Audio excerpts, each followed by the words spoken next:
प्रिय छात्रों, आज की क्लास में हम आपके सामने राज्य मंत्रिपरिषद के संबंध में चर्चा करेंगे।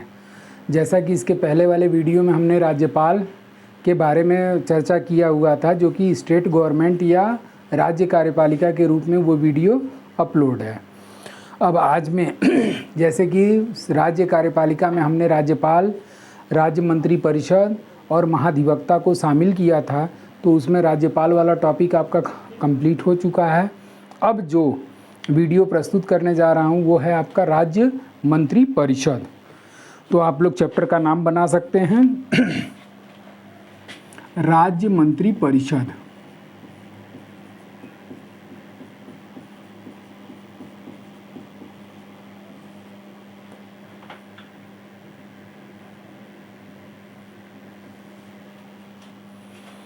अब इस राज्य मंत्रिपरिषद के अंतर्गत जो भी मुख्य आपके क्वेश्चन परीक्षाओं में पूछे जाते हैं उसी के संबंध में मैं चर्चा करूंगा। तो सबसे पहले हम लोग आ जाते हैं अनुच्छेद 163 पर। जैसा कि राज्यपाल वाले चैप्टर में भी हमने इस बारे में चर्चा किया हुआ है कि 152 में तो ये दिया गया है कि राज्य की परिभाषा, और उसके बाद से 153 में ये दिया गया है कि प्रत्येक राज्य का एक राज्यपाल होगा, किंतु 2 या 2 से अधिक राज्यों के लिए एक राज्यपाल की नियुक्ति की जा सकती है। उसके बाद से उसके साथ साथ हमने बताया हुआ है कि आपको आर्टिकल 163 पढ़ना होगा। तो आर्टिकल 163 क्या कहता है इसके बारे में जान लीजिए। अनुच्छेद 163, और इस अनुच्छेद 163 में ये कहा गया है कि राज्यपाल को सहायता और सलाह देने के लिए एक मंत्री परिषद होगी, और इसका प्रधान क्या कहलाएगा? तो मुख्यमंत्री कहलाएगा। तो अनुच्छेद 163 का मतलब हो गया आपका, क्या कहता है कि राज्य कार्यपालिका की शक्ति, राज्य कार्यपालिका शक्ति किसमें निहित होगी? राज्यपाल में निहित होगी, लेकिन राज्यपाल इस शक्ति का प्रयोग राज्य मंत्रिपरिषद के सहायता और सलाह से करेगा। तो ये कार्यपालिका शक्ति जो है ये आर्टिकल 163 में न वर्णित होकर के 163 में जो कहा गया है कि राज्यपाल को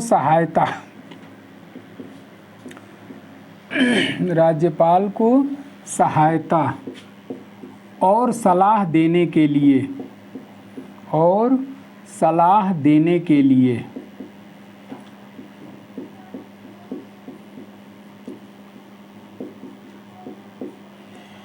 एक मंत्री परिषद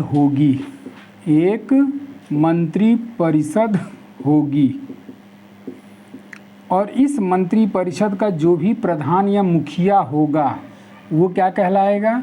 तो इसका प्रधान या मुखिया सीएम होगा, मुख्यमंत्री होगा। तो इस तरीके से ये कहा जा सकता है कि राज्यपाल जो है वो राज्य मंत्रिपरिषद का क्या है? कठपुतली मात्र है, और ये मंत्रिपरिषद के सहायता और सलाह से सभी कार्यों को संपादित करता है। अब आते हैं अनुच्छेद 164 में। अब मुख्य रूप से हमको इसमें किसको देखना है? तो सीएम और मंत्रिपरिषद के बारे में देखना है। तो अनुच्छेद 164, और इस अनुच्छेद 164 में आपका सीएम की नियुक्ति कौन करेगा? तो इस सीएम की नियुक्ति जो है वो राज्यपाल के द्वारा की जाएगी।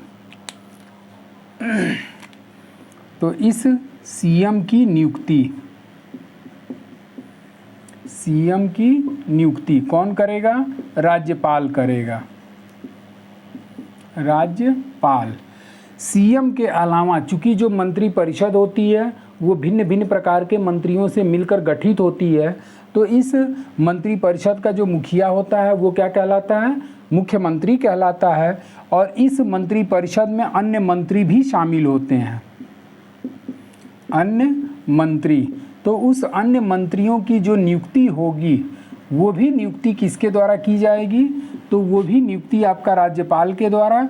लेकिन राज्यपाल किसके सलाह पर करेगा?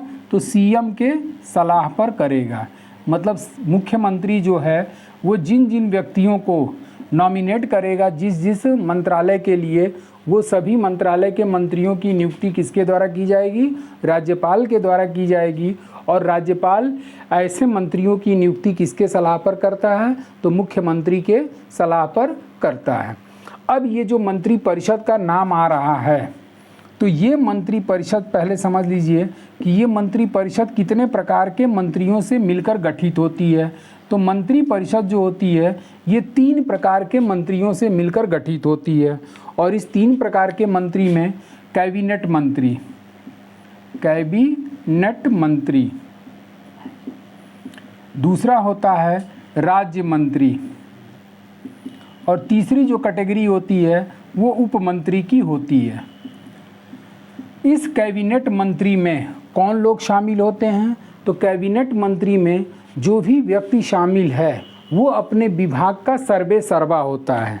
अपने विभाग का सर्वे सर्वा मतलब कोई भी अगर वो विभाग से संबंधित निर्णय लेना चाहे तो उसको किसी से पूछने की आवश्यकता नहीं पड़ती, वो अपने विभाग से संबंधित निर्णय लेने के लिए स्वतंत्र है।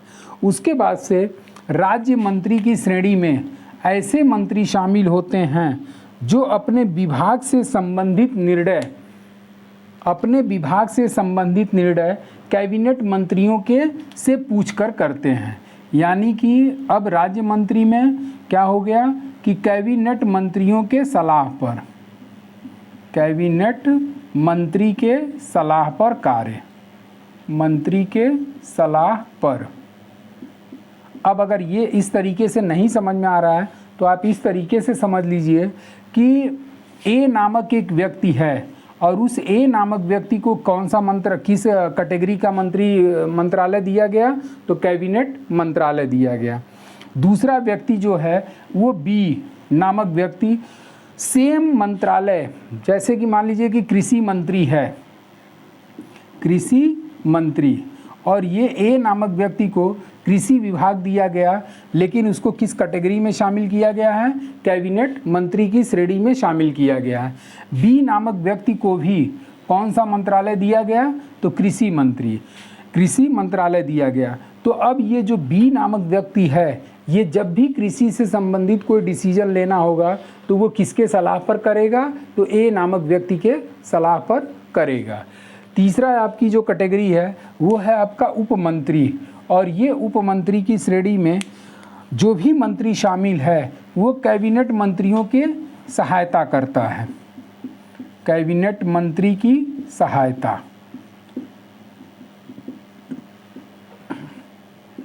अगर कैबिनेट मंत्री जो है, मान लीजिए कि सी नामक एक व्यक्ति है और उसको भी किस श्रेणी में शामिल कर दिया गया? उपमंत्री की श्रेणी में शामिल किया गया, और उसको भी कौन सा मंत्रालय के अंतर्गत शामिल किया गया? तो कृषि मंत्री।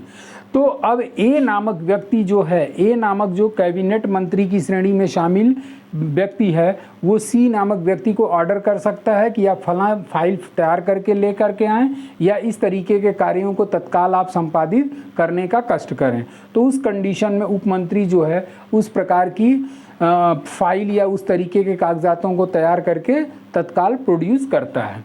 अब ये क्वेश्चन ये उठता है कि मंत्रिपरिषद में मंत्रियों की कुल संख्या कितनी होगी? तो मंत्रिपरिषद जो है एक दीर्घ निकाय के रूप में जाना जाता है, जबकि ये जितने भी मंत्रालय हैं ये एक तरीके से छोटे मंत्रालय या दीर्घ निकाय न कह करके सूक्ष्म निकाय के रूप में जाने जाते हैं। मतलब तीनों को मिला करके किसका निर्माण हो रहा है? मंत्रिपरिषद का निर्माण हो रहा है। इस कारण से मंत्रिपरिषद को एक दीर्घ निकाय की संज्ञा दी जा सकती है। लेकिन अब ऐसा थोड़ी ना हो सकता कि जितना भी चाहें उतने मंत्रियों की नियुक्ति हम कर सकते हैं। इसके लिए भी संविधान में बाउंडेशन दिया गया, और वो बाउंडेशन किस संविधान संशोधन के अंतर्गत दिया गया? तो 91वां संशोधन 2003 के अंतर्गत, 91वां संशोधन 2003 के अंतर्गत ये प्रावधान प्रस्तुत किया गया कि मंत्रियों की कुल संख्या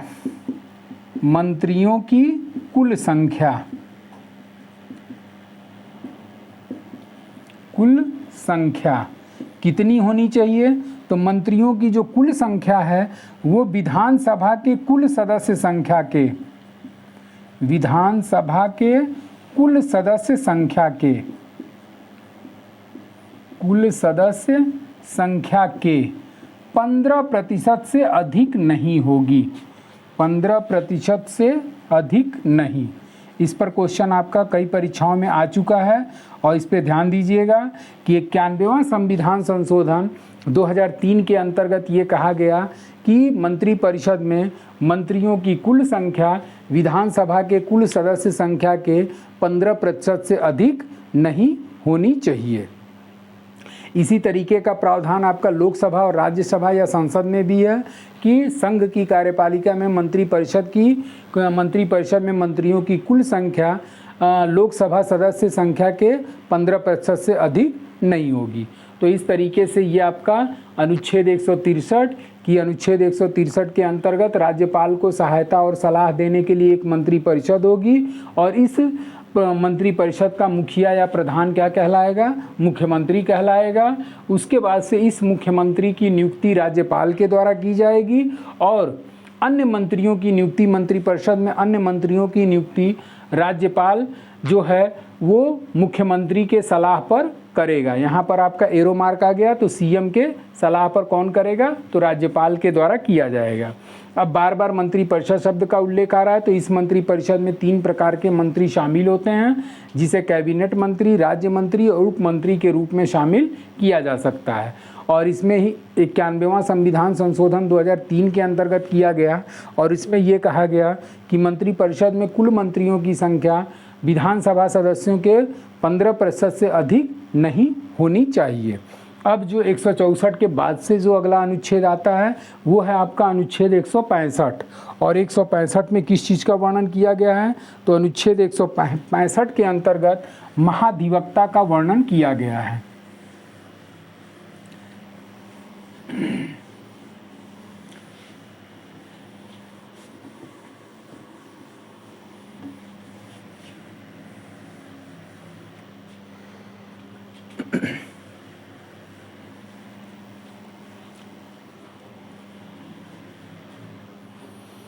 तो अब आप लोग हेडिंग बना सकते हैं महाधिवक्ता, महाधिवक्ता। और इस महाधिवक्ता को एडवोकेट जनरल के रूप में जाना जाता है। इंग्लिश में इसको क्या कहेंगे? Advocate general.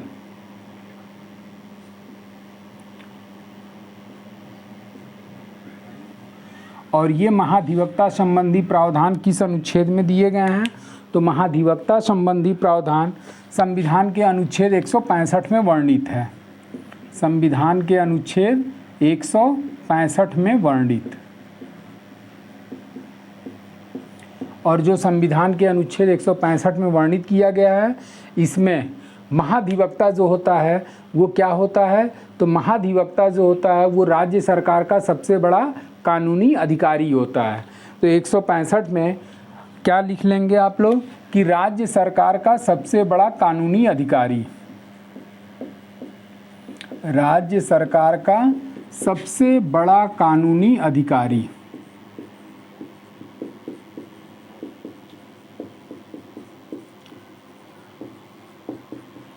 अब जब ये राज्य सरकार का सबसे बड़ा कानूनी अधिकारी हो गया तो राज्य सरकार को कानून संबंधी परामर्श कौन देगा?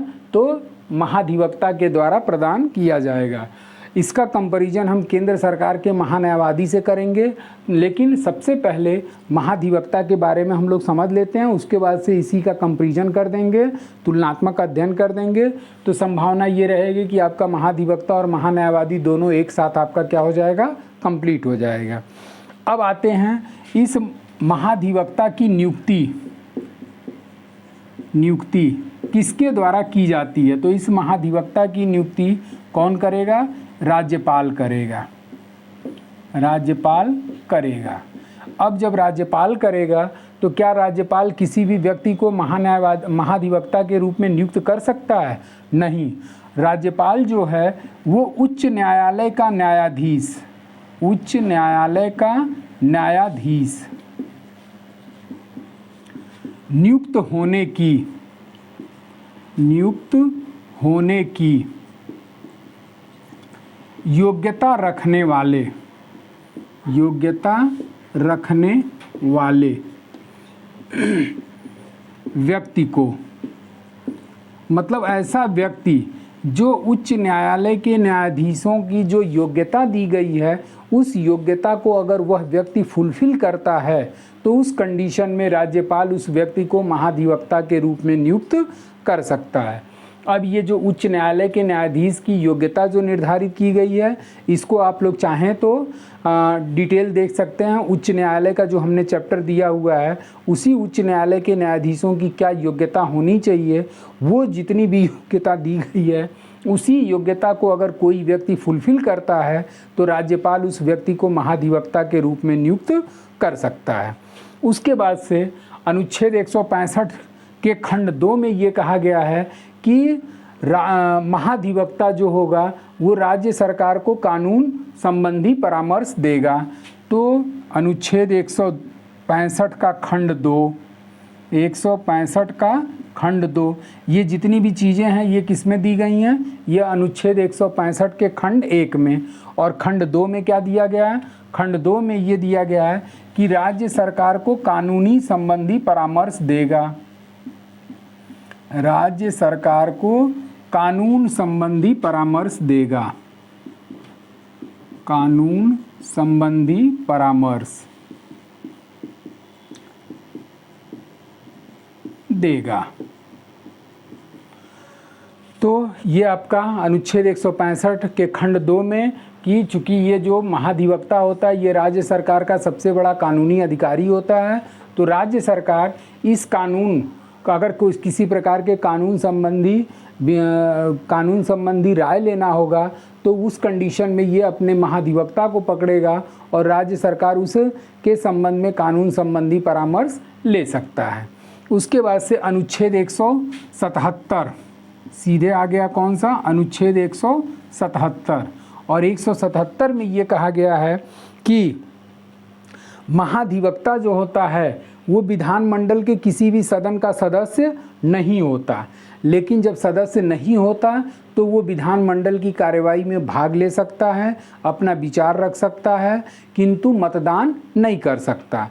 तो इस पर जो क्वेश्चन आपका बनता है वो इस तरीके से बनता है कि वह कौन सा पदाधिकारी है जो विधानमंडल का सदस्य नहीं होता किंतु वह विधानमंडल में बोल सकता है, विचार रख सकता है, लेकिन अपना मतदान नहीं कर सकता। तो उसका आंसर क्या आ जाता है? आपका आंसर आ जाएगा महाधिवक्ता। तो अब इसमें पॉइंट ऐड कर सकते हैं कि अनुच्छेद 177 के अनुसार कि महाधिवक्ता क्या हो गया? संसद का सदस्य नहीं, संसद न करके यहाँ क्या करेंगे? विधानमंडल का सदस्य नहीं। और वो विधानमंडल का सदस्य नहीं है फिर भी वो क्या कर सकता है? विधानमंडल में बोल सकता है, अपना विचार रख सकता है,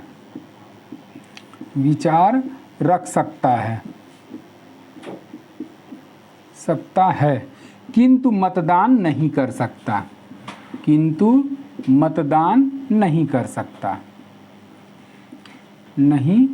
सकता। तो इस तरीके से ये शक्ति किसमें दी गई है? तो अनुच्छेद 177 में प्रदान की गई है। अब यहाँ पर राज्य का सबसे बड़ा कानूनी अधिकारी महाधिवक्ता हो गया, तो केंद्र सरकार का सबसे बड़ा कानूनी अधिकारी कौन होता है? तो चाहें तो आप लोग यहीं पे दोनों टॉपिक का तुलनात्मक अध्ययन करते हुए आप इसके बारे में भी जान सकते हैं। तो केंद्र सरकार का सबसे बड़ा कानूनी अधिकारी महान्यायवादी, और इसको किस नाम से जाना जाता है? इंग्लिश में इसको कहते हैं अटॉर्नी जनरल। और ये जो अटॉर्नी जनरल संबंधी प्रावधान है ये संविधान के किस अनुच्छेद में दिया गया है? तो अनुच्छेद 76 में। जबकि महान्यायवादी का प्रावधान किस में दिया गया है? अनुच्छेद 165 में वर्णित है। उसके बाद से इसकी नियुक्ति किसके द्वारा की जाती है? तो इसकी नियुक्ति, चूँकि ये केंद्र सरकार का सबसे बड़ा कानूनी अधिकारी होता है, इस तरीके से केंद्र सरकार का जो मुखिया होता है वो कौन होता है? राष्ट्रपति। तो इसकी नियुक्ति किसके द्वारा की जाएगी? तो इसकी नियुक्ति राष्ट्रपति द्वारा की जाएगी। अब इसके योग्यता के संबंध में अगर बात पूछी जाए तो योग्यता, चूँकि महाधिवक्ता में हाई कोर्ट का न्यायाधीश नियुक्त होने की योग्यता रखता हो, तो यहाँ पर क्या हो जाएगा? यहाँ पर सुप्रीम कोर्ट का न्यायाधीश, सुप्रीम कोर्ट का न्यायाधीश नियुक्त होने की योग्यता रखता हो, नियुक्त होने की योग्यता, मतलब जो सुप्रीम कोर्ट के न्यायाधीशों की योग्यता दी गई है, अगर वो सुप्रीम कोर्ट के न्यायाधीशों की योग्यता का प्रावधान फुलफिल करता है तो उस कंडीशन में चाहे तो राष्ट्रपति उसको महान्यायवादी के रूप में नियुक्त कर सकता है। उसके बाद से अब यहाँ पर इसका कंपैरिजन क्या हो गया? यहाँ पर आपने देखा कि राज्य सरकार को कानून संबंधी परामर्श देता है। चूँकि ये राज्य सरकार का सबसे बड़ा क्या है? कानूनी अधिकारी है, तो ये राज्य सरकार को कानून संबंधी परामर्श देगा। तो यहाँ पर केंद्र सरकार का सबसे बड़ा कानूनी अधिकारी कौन हो गया? तो वो केंद्र सरकार का सबसे बड़ा कानूनी अधिकारी महान्यायवादी हो गया। तो ये क्या करेगा? ये केंद्र सरकार को कानून संबंधी परामर्श देगा, केंद्र सरकार को, केंद्र को कानून संबंधी परामर्श, कानून संबंधी परामर्श देगा। उसके बाद ये जो आर्टिकल आपका 177 है, इसी तरह के प्रावधान आपको महान्यायवादी को भी प्रदान किया गया है, लेकिन ये 177 में ना होकर के ये किस आर्टिकल में दिया गया है? तो ये दिया गया है आपका अनुच्छेद 88 के अंतर्गत। और अनुच्छेद 88 में ये कहा गया है कि महान्यायवादी संसद का सदस्य नहीं होता, लेकिन वह संसद की कार्यवाही में भाग ले सकता है, अपना विचार रख सकता है, किंतु मतदान नहीं कर सकता। तो यहाँ पर जो आपने देखा कि 177 में महाधिवक्ता जो होता है वो विधानमंडल का सदस्य नहीं है, लेकिन बोल सकता है, विचार रख सकता है, किंतु मतदान नहीं कर सकता। तो यहाँ पर 88 में यही चीज़ दिया गया है कि केंद्र सरकार का सबसे बड़ा अधिकारी, कानूनी अधिकारी महान्यायवादी, लेकिन यह संसद का सदस्य नहीं होता, लेकिन वह संसद की कार्यवाही में भाग ले सकता है, बोल सकता है, विचार रख सकता है, किंतु मतदान नहीं कर सकता। तो आप चाहें तो दोनों को एक साथ क्या कर सकते हैं? तैयार कर सकते हैं, और दोनों के मतलब कि दोनों के पदाधिकारियों में एक तरीके से समानता है, केवल आपका अनुच्छेद का ही थोड़ा बहुत अंतर दिया गया है।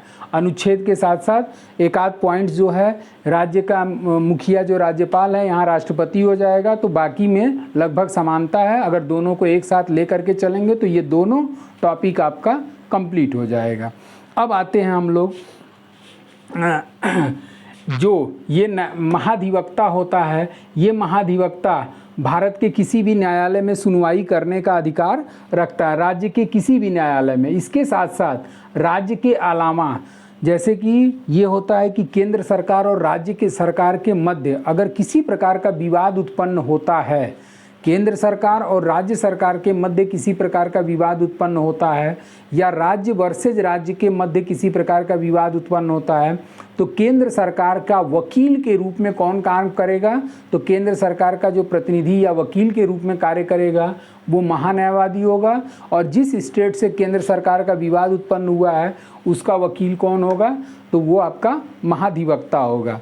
उसके साथ साथ अगर राज्य वर्सेज राज्य के मध्य है, जैसे कि यूपी का अगर कोई विवाद उत्तराखंड से हो गया, तो उत्तराखंड का महाधिवक्ता उत्तराखंड सरकार का प्रतिनिधित्व करेगा, जबकि उत्तर प्रदेश का महाधिवक्ता उत्तर प्रदेश सरकार का प्रतिनिधित्व करता है। ये जो महान्यायवादी होता है, ये महान्यायवादी भारत के किसी भी न्यायालय में वकालत कर सकता है या केंद्र सरकार का प्रतिनिधित्व कर सकता है। तो इस तरीके से ये दोनों पदाधिकारियों का कंपैरिजन हो गया। अब आते हैं हम लोग राज्य विधान मंडल, और उस राज्य विधान मंडल में आपका विधानसभा और विधान परिषद के बारे में हम लोग डिटेल पढ़ेंगे। तो राज्य विधान मंडल का जो वर्णन किया गया है वो वर्णन किसमें है? तो सबसे पहले आप लोग हेडिंग बना लीजिए, राज्य विधान मंडल।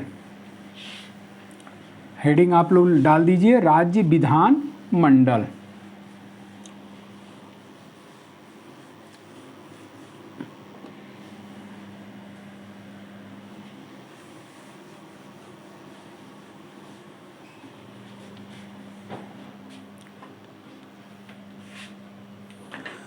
राज्य मंत्रिपरिषद का ही पार्ट कौन सा हो गया? राज्य विधान मंडल।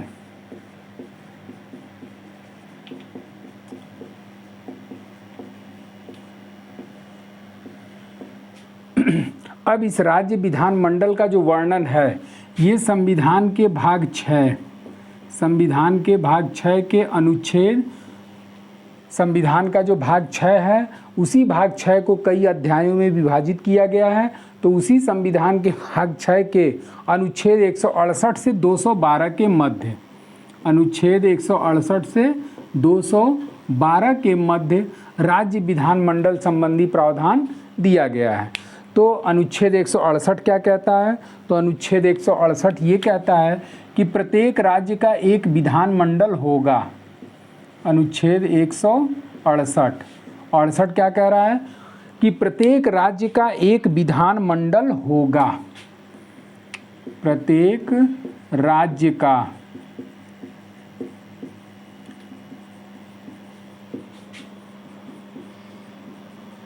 एक विधानमंडल होगा। अब इस विधानमंडल में जहां विधानमंडल द्विसदनात्मक है, विधानमंडल में 2 सदन हो गए, 2 सदन में आपका कौन कौन सा सदन हो गया? तो विधानमंडल में आपका एक हो गया विधान परिषद और दूसरा कौन सा हो गया? विधान सभा। तो कहने का मतलब इसी अनुच्छेद में ये कहा गया है कि प्रत्येक राज्य का एक विधानमंडल होगा, परंतु जहाँ पर 2 सदन वाले राज्य हैं उस 2 सदन वाले राज्य में एक सदन को विधान परिषद के नाम से संबोधित किया जाएगा और दूसरे सदन को विधानसभा के नाम से संबोधित किया जाएगा। तो अब मुख्य रूप से हम लोग किसको पढ़ेंगे? विधान परिषद और विधान सभा को पढ़ेंगे। तो अब चाहें तो आप लोग हेडिंग बना सकते हैं, विधान परिषद की स्थापना और उन्मूलन। तो हेडिंग के रूप में क्या आप लोग डाल दीजिए? विधान परिषद का स्थापना और उन्मूलन।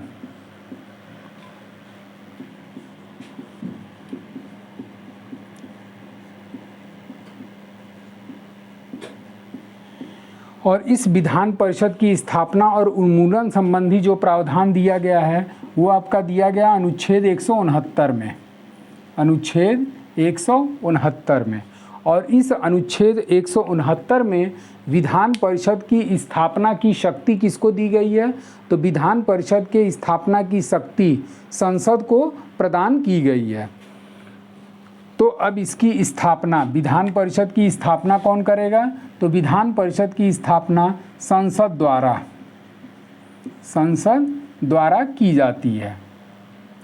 अब उन्मूलन शब्द आप लोगों को समझ में नहीं आ रहा होगा, तो इसी में ये कहा गया है कि विधान परिषद की स्थापना संसद द्वारा की गई है और संसद चाहे तो उस राज्य की विधान परिषद को समाप्त कर सकता है। उन्मूलन का मतलब समाप्त कर सकता है।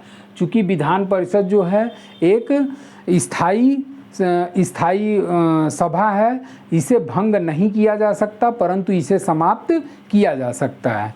अब यहाँ पर उन्मूलन का मतलब क्या हो गया? तो उन्मूलन का मतलब हो गया समाप्त करना, समाप्त करना।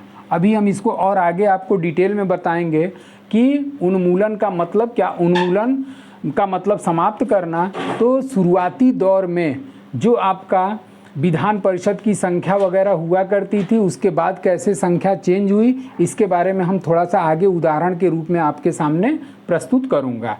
अब आते हैं कि विधान परिषद के संबंध में कौन कौन सा फैक्ट निकल सकता है। तो फैक्ट में आपका ये हो गया कि विधान परिषद क्या हो गई? एक स्थायी सदन, एक स्थायी सदन। और ये स्थायी सदन क्या किया जा सकता है? भंग नहीं किया जाता, परंतु इसे क्या कर सकते हैं? समाप्त कर सकते हैं। ठीक, इस विधान परिषद को किस सदन के रूप में जाना जाता है? तो इसको द्वितीय सदन के रूप में जाना जाता है, द्वितीय सदन। इसको और किस नाम से जाना जाता है? तो इसको उच्च सदन के नाम से जाना जाता है। तो इस तरीके से आपका विधान परिषद एक स्थायी सदन है जिसे द्वितीय सदन या उच्च सदन के नाम से संबोधित किया जाता है। अब थोड़ा सा मैं आप लोगों को हिंट देना चाहूँगा। हिंट ये है कि जिस तरीके से हम लोगों ने राज्यसभा के बारे में पढ़ा था, सेम वही राज्यसभा बराबर किसके माना जा सकता है? विधान परिषद के बराबर माना जा सकता है। जैसा कि संसद वाले चैप्टर में हमने बताया हुआ है कि राज्यसभा एक स्थायी सदन है। यहाँ पर राज्य में स्थायी सदन कौन सा हो गया? तो वो हो गया आपका विधान परिषद। राज्यसभा को उच्च सदन कहा जाता है, तो राज्य में उच्च सदन कौन हो गया? विधान परिषद हो गया। उसके बाद से राज्यसभा को द्वितीय सदन के नाम से जाना जाता है, तो यहाँ पर आपका उच्च सदन या द्वितीय सदन के रूप में किसको माना जाएगा? विधान परिषद को माना जाएगा। अब आते हैं हम लोग कि विधान परिषद जो है, उस विधान परिषद के सदस्यों का निर्वाचन किस तरीके से होता है। तो निर्वाचन से पहले ये जान लेते हैं कि अधिकतम संख्या इसमें कितनी हो सकती है। तो विधान परिषद में सदस्यों की संख्या तो विधान परिषद में सदस्यों की जो कुल संख्या है वो आपका विधानसभा के संख्या के 1/3 से अधिक नहीं होगी। तो सदस्यों की संख्या कितनी होनी चाहिए विधान परिषद में? तो विधानसभा सदस्यों के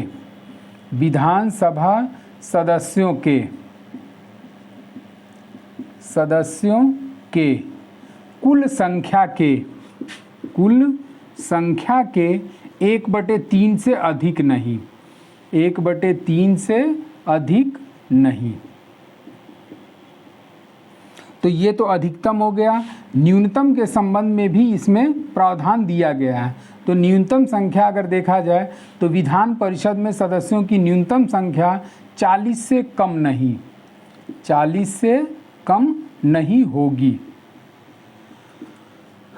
तो इस तरीके से आपका विधान परिषद के सदस्यों की संख्या जो निर्धारित की गई है वो अधिकतम संख्या के संबंध में ये कहा गया है कि विधान परिषद में अधिकतम सदस्यों की संख्या विधानसभा सदस्यों की कुल संख्या के 1/3 से अधिक नहीं होगी। जबकि न्यूनतम संख्या कितनी निर्धारित है? तो न्यूनतम आपका 40 से कम नहीं होगी। हालांकि इसके संबंध में आपका कुछ अपवाद भी दिए गए हैं और उन अपवादों को मैं आगे बता दूंगा।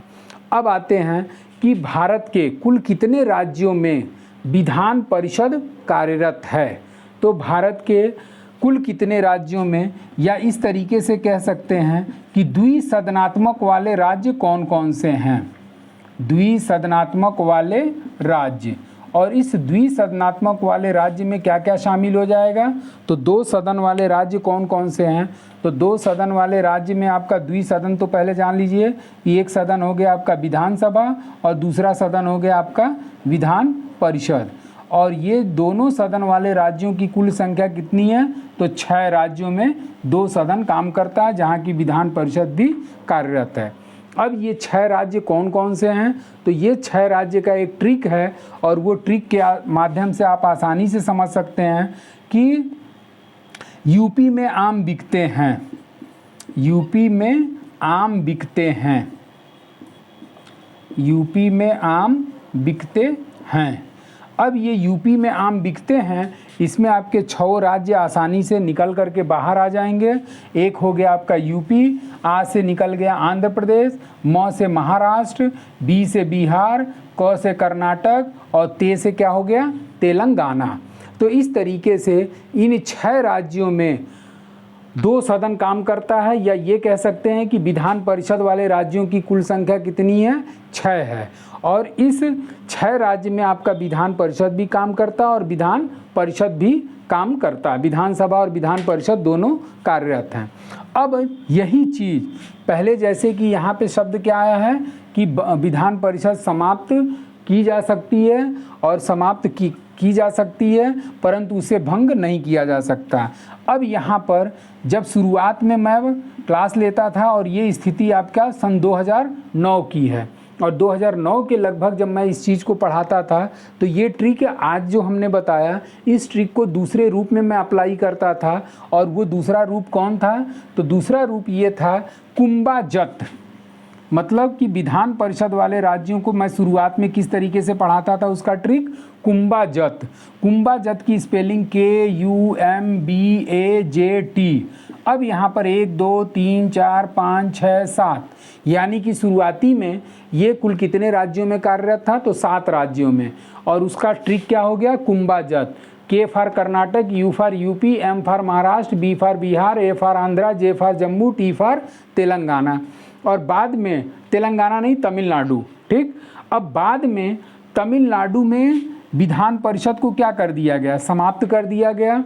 तो जब समाप्त कर दिया गया तब मैंने इस ट्रिक को हटा करके क्या पढ़ाने लगा, कुंभज पढ़ाने लगा, कुंभज। अब यहाँ पर K for Karnataka, U for UP, M for Maharashtra, B for Bihar, Andhra and Jammu Kashmir. कुछ समय के पश्चात अभी जो आपका 104वां संविधान संशोधन हुआ और जिसके अंतर्गत जम्मू कश्मीर को यूटी क्षेत्र के रूप में घोषित किया गया। और जब यूटी में घोषित किया गया तो वहाँ विधान परिषद को क्या करने का निर्णय लिया गया, समाप्त करने का निर्णय लिया गया। यानी कि अब यहाँ से जे भी क्या हो गया, हट गया। तब जे जब हटा तो कुछ समय के पश्चात जब आंध्र प्रदेश से अलग आपका तेलंगाना का गठन हुआ तो उस तेलंगाना में भी विधान परिषद का गठन किया गया। तब जा कर के मैंने इस ट्रिक को बनाया और इस ट्रिक को मैं आपका तेलंगाना को शामिल करते हुए यूपी में आम बिकते हैं कर दिया, जिसके परिणाम स्वरूप ते से आपका नया स्टेट कौन सा आ गया, तेलंगाना। तो इस तरीके से भारत के इन 6 राज्यों में विधान परिषद कार्यरत है, या ये कह सकते हैं कि वर्तमान में भारत के 6 राज्य ऐसे हैं जहां पर 2 सदन काम करता है। तो इस तरीके से ये आपका विधान परिषद की स्थापना और उन्मूलन के संबंध में या फिर कितने राज्यों में कार्यरत है, इतना हो गया। और उसके बाद से अब जो मैं अगला वीडियो लेकर के आऊँगा इसके निर्वाचन के संबंध में कि विधान परिषद के सदस्यों का निर्वाचन किस तरीके से किया जाता है, इसमें कौन कौन लोग शामिल होते हैं और इसकी शक्तियाँ वगैरह क्या हैं, ये अगले वीडियो में प्रस्तुत करूँगा। आज के लिए बस इतना ही। Thank you so much.